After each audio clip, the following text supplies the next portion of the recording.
The following program is the work of the broadcast students at the British Columbia Institute of Technology.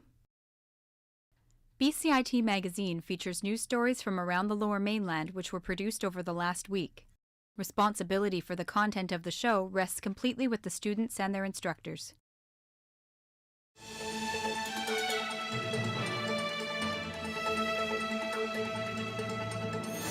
Today on BCIT magazine, with soaring real estate prices, young Vancouverites are coming up with creative solutions. A community rallies after a horrifying assault. And the BC government proposes new hunting allocations across the province.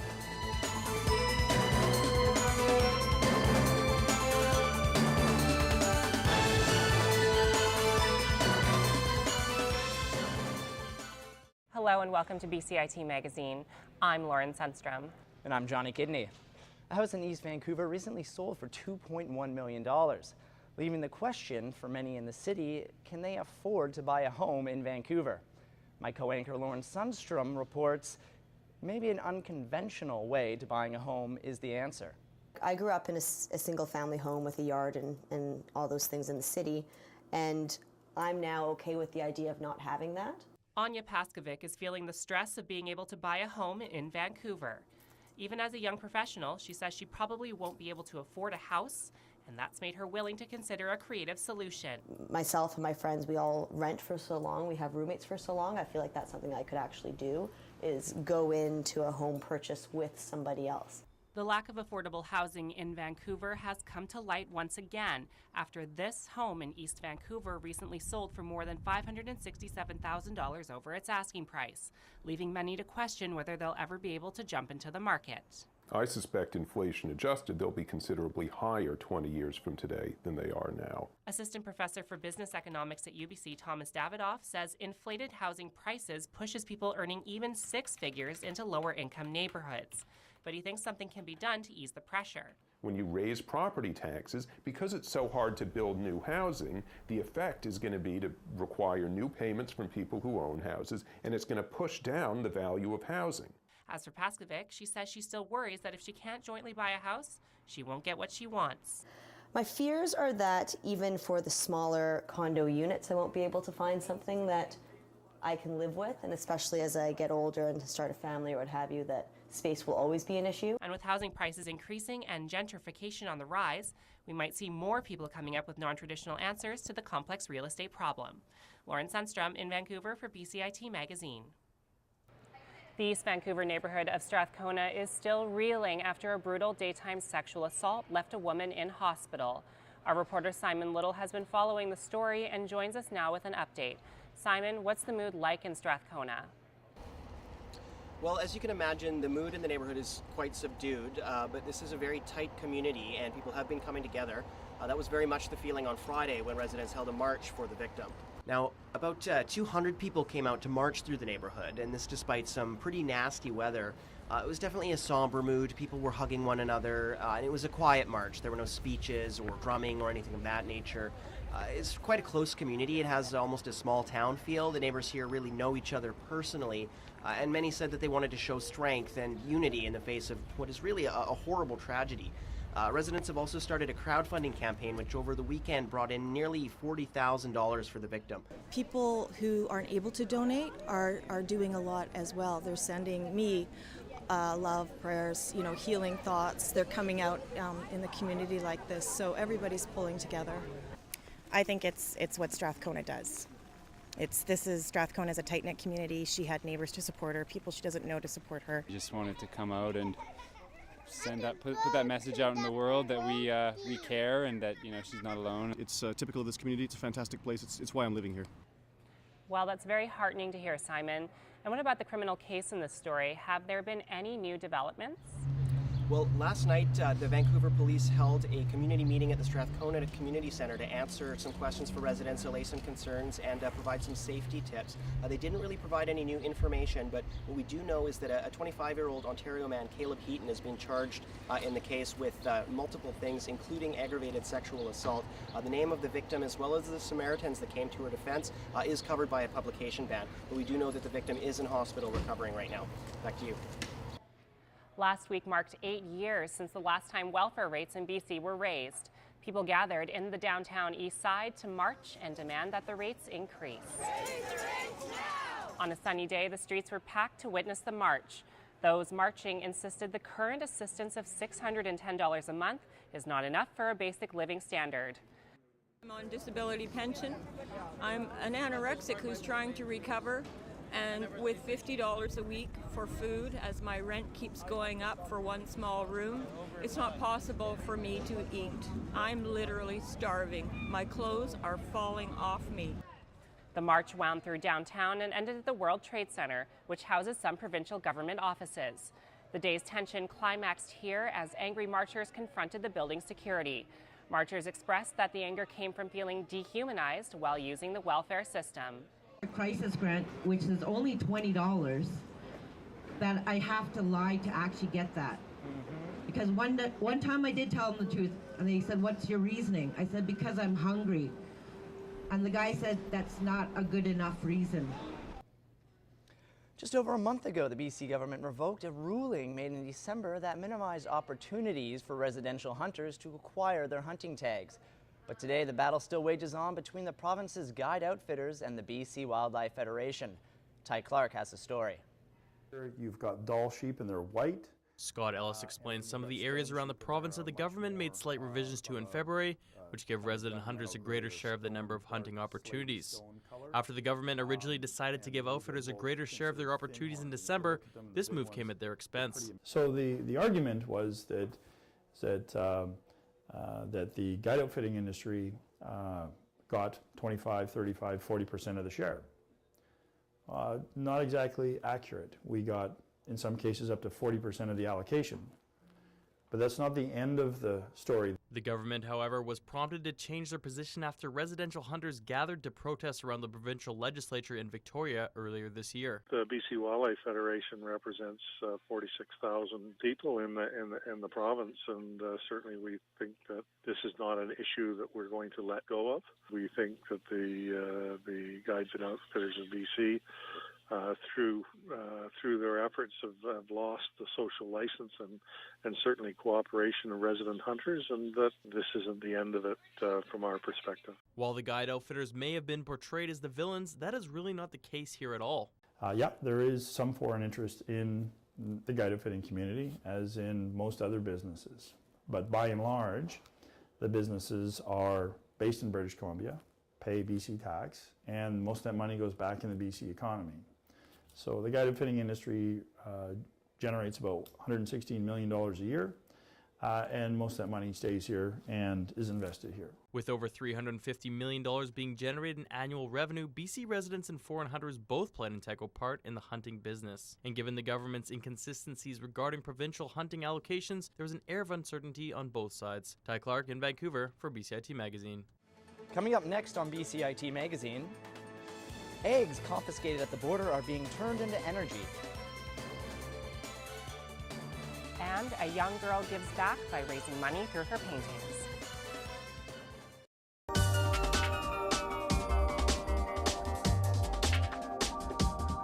I chose BCIT because I know that all the programs are very hands-on. We have our own radio station. Like it's one of the best programs that I've ever heard of. I am starting a job on Monday, so confidence is high. Honestly, I didn't think it was going to be this fun.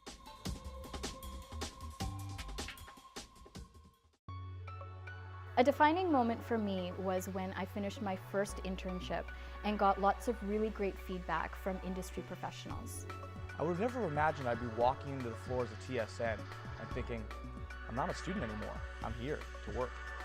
I will be starting a job with an investigative news program in Toronto, and I'm really excited to see that grow into what will become, hopefully, my dream job. BCIT Broadcast and Online Journalism, putting you to work.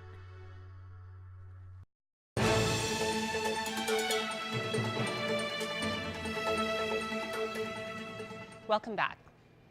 With Easter coming, you might want to rethink buying American eggs. The government placed a ban on poultry products entering from the U.S. Since they can't be donated, what's being done with these thousands of perfectly good eggs? As my co-anchor Johnny Kidney explains, even though they aren't fueling stomachs, they are being turned into energy to help fuel homes. Purchasing eggs is an item that some people continue to buy at the Bellingham Costco, even though eggs are still banned by the Canadian Food Inspection Agency over an earlier avian flu scare in Washington. Since January, the Canadian border has been confiscating thousands of untouched eggs, and the U.S. nor Canada will take them back. But it's not all bad news. Instead of a landfill, the eggs are being turned into energy, literally. And where can eggs become energy without being eaten? Here, in Burnaby, at the Metro Vancouver Waste and Energy Facility, where garbage gets turned into energy. Metro Vancouver's focus has always been on the first 3 R's, so reduce, reuse, and recycle. So that is where all our efforts are focused, and if we're left with material after those efforts have all been done, and there's a lot of material in the region that ends up not being able to fit into the first 3 R's, then our focus has always been that recovery is the next best option. So recovering energy from that material rather than just having it go to a landfill directly. So we just saw the delivery area, so the refuse bunker. We're going to go out now into the boiler house. So this is the area where at the bottom here, where the garbage is incinerated, and then the material, the big units that you see here are responsible for recovering the heat energy that's generated and turning the water in the pipes into steam, and that steam is useful for producing electricity. And the temperature in there is about 1200 degrees centigrade. So a very high temperature controlled combustion process. With the high temperature, you're getting thermal destruction of all the organic type material, and produces a lot of heat energy. And that heat energy goes up the flue with the flue gas, and we recover that in the boilers. And all that heat energy heads to this turbine, which generates around 170,000 megawatts of electricity. Again, enough to power over 16,000 homes. So don't boil over about losing all those eggs, because they are being scrambled into megawatts and possibly feeding your home. Johnny Kidney in Vancouver for BCIT Magazine. Autism affects 1 in 68 children. The Connect Autism Network provides arts and recreational programs for families living with autism. Our reporter Justin Kwan has the story of how one young girl has decided to support the network through her love of painting. For most 6-year-olds, putting a brush to paper is something simply done for fun. Lyndon Ford isn't like most 6-year-olds. Diagnosed with autism last year, Lyndon decided she wanted to help others who also live with the disorder through her love of colors. She just came up with the idea. She's like, oh, I want to paint. I'm like, you want to paint for, for charity? You want to sell your paintings and then raise money and then give the money to the charities? She's like, yeah, I want to do that. Named after the legendary Vancouver Canucks player, Lyndon decided she wanted to auction 21 of her paintings, with all proceeds going to the Canucks Autism Network. Norman says she couldn't be more impressed by her daughter's generosity. Lyndon's 3-year-old brother, Caden, also lives with autism, and Norman believes this is a great way to help other families like hers. I'm super proud. I'm very proud of Lyndon. She has a really big heart, and I'm learning lots from her. But for Lyndon, it just comes naturally. I'm happy when I do it. And people were happy to donate. Lyndon's art auction raised just over $2,000, which will go towards recreational and sports programs for kids with autism. I think it's absolutely inspirational. I mean, for a girl that young to be able to want to give back already, it's fantastic. Not only that, she's a very talented artist, as you can see by her paintings, and I just think it's phenomenal. If a 6-year-old has a heart of gold like that, like why shouldn't we all, give back? So I'm honored that I'm her mom. I feel very privileged to be her mom. So it's been very neat, and I'm very proud of her. I'm proud of you. Justin Kwan in Vancouver for BCIT Magazine. Cancer can take a toll on a family, especially when it's pediatric cancer. That's why one Vancouver father is shaving his head and raising thousands for BC Children's Hospital. Our reporter Corey Correa has more. Oh my gosh, I flip all over now. Father of three, Cedric Vaz, is participating in this year's Balding for Dollars campaign in support of BC Children's Hospital. His inspiration is his youngest daughter, Alessia. For me, it's one of those things where my hair will grow back really quick. And I'm actually looking forward to it. I think I laughed because I was imagining him bald, which I think it'll be good. I mean, it's great that he's doing it. It's really touching that he'd do that to support not only me, but everyone in the situation. Last year's Balding for Dollars main event raised just over $74,000 to help children with cancer and blood disorders at BC Children's Hospital. As soon as we get there, it's kind of like another family. Like, it's kind of weird to say this, but I don't really mind going for my treatments because the nurses are so caring and they make it a good experience for you. There's a whole network of people working there together, and it's amazing between all the appointments you needed and scheduling, like nothing's missed. It's amazing that they actually keep in touch with you, and you just felt like a family there. While her father is getting ready for a date with the Clippers on May 23rd, Alessia is staying positive and preparing for her high school graduation in June. I owe a lot of that to my family and friends and just having a positive attitude about things because, I mean, there's nothing, there's nothing I can do to change it, so finding the best way to get through it is just looking forward to the future and knowing that everything will be back to normal soon. It's just a good way for me to forget about the negative and just keep living and be positive through it all. Corey Correa in Vancouver for BCIT Magazine. And the Vancouver Police Department is opening up their lobby to anyone who wants a safe place to complete a Craigslist transaction. Craigslist has also recently updated its safety page advising people to take special precautions when buying and selling. Miniature horses are popular because of their tiny size and adorable nature, but as Laura Taylor found out, their small statures shouldn't affect the way these horses get treated.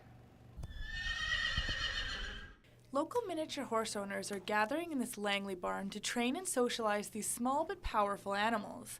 These group training sessions are important for human bonding as a lot of these mini horses are rescues. Some of them were originally bought as pets and poorly cared for until now. He was rehomed probably once every 18 months for the whole of his life.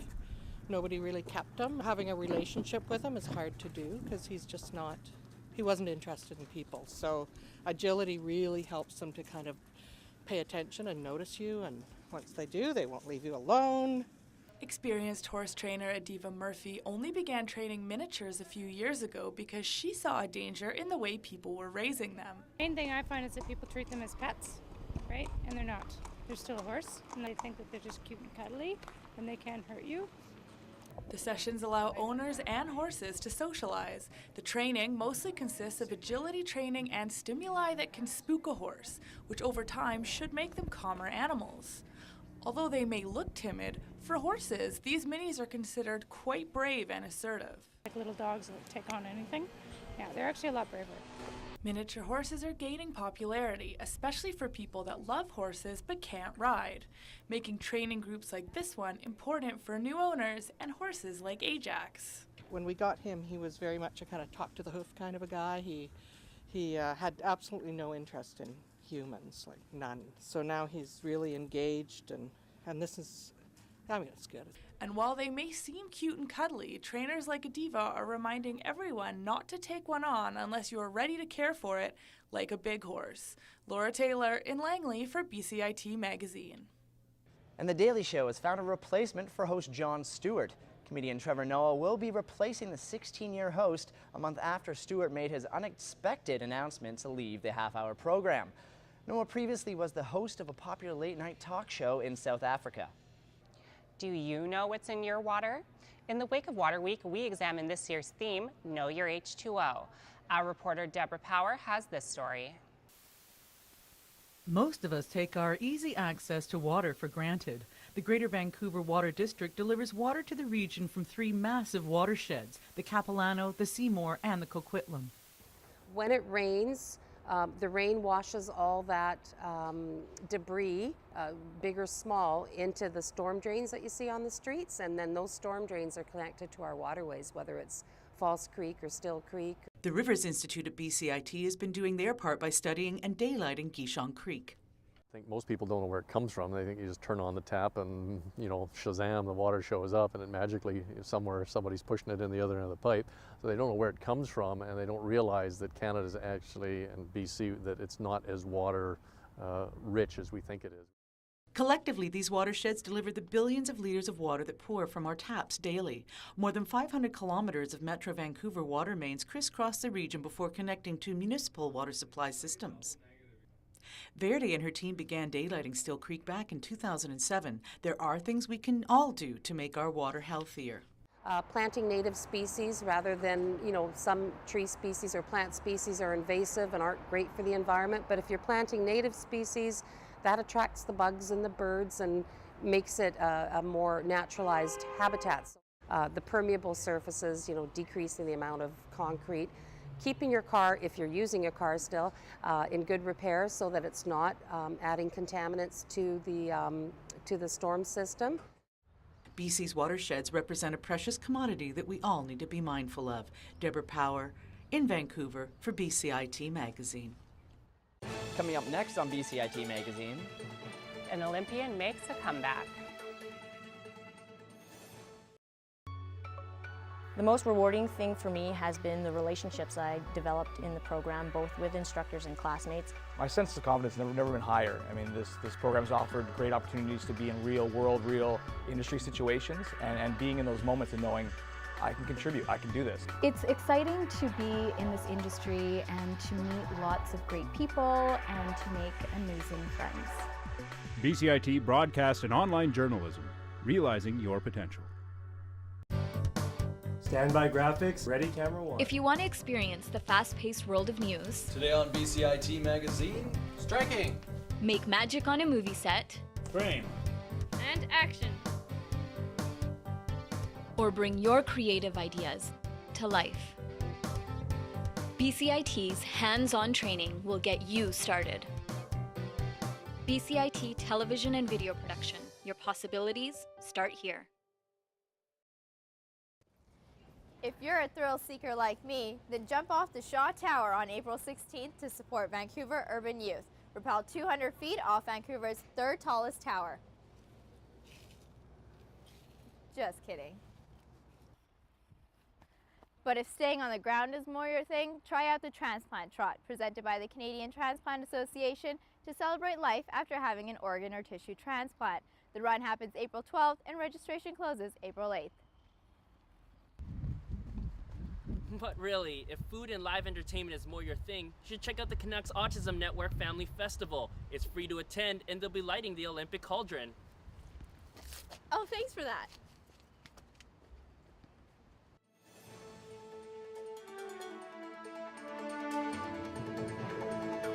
And welcome back. We're joined now by our sports reporter, Austin Good. Now, Austin, you've been really busy this week. What exactly is going on in our sports community today? Well, Johnny, I went to the North Shore Wolfpack practice as they are preparing for the Cyclone Taylor Cup, which is happening this weekend in Mission. Wow, and just how many teams are going to be at this tournament? Well, Johnny, there's 4 teams, the top teams from across the province. Now, the North Shore Wolfpack will be representing the PIJHL as they defeated the Mission City Outlaws in 6 games to claim the title. It was the first ever PIJHL championship for the Wolfpack, and they will now face the Campbell River Storm, Kimberley Dynamiters, and the host Mission City Outlaws in the weekend tournament.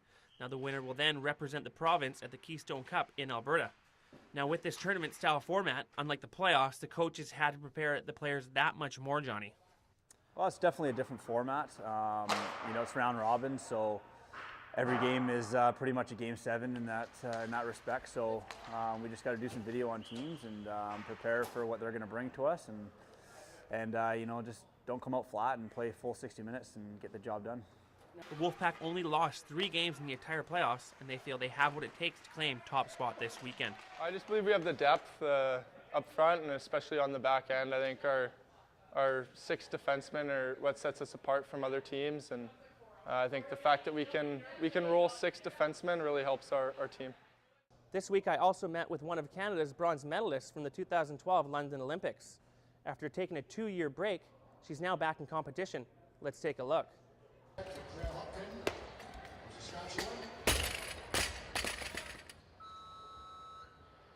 Canada's first ever Olympic medalist in female weightlifting is back in action. Christine Girard, who captured the bronze medal at the 2012 Olympics in London, lifted for the first time in 2 years at the Western Canadian Weightlifting Championships in Richmond last weekend. It actually went well. My goal was just to qualify for nationals, so I just needed a total. So I definitely reached my goal and I had lots of fun, so it feels good to come back.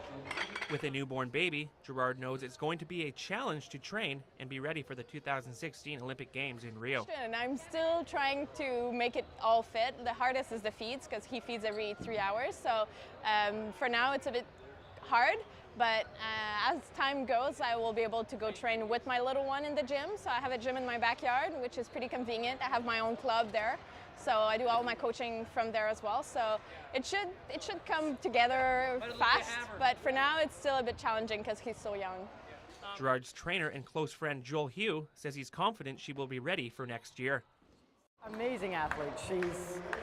She's inspirational. She's all around the ultimate weightlifter. As for how it felt to be back in the sport that she loves, it was just a big comeback, like just getting the rush that I had before. So yeah, it's just, I don't know how to describe it. It's like coming back in an old life. Girard says her main priority is being a mother, but she will continue to work at competing in Rio. Thank you, Austin, for that sports report.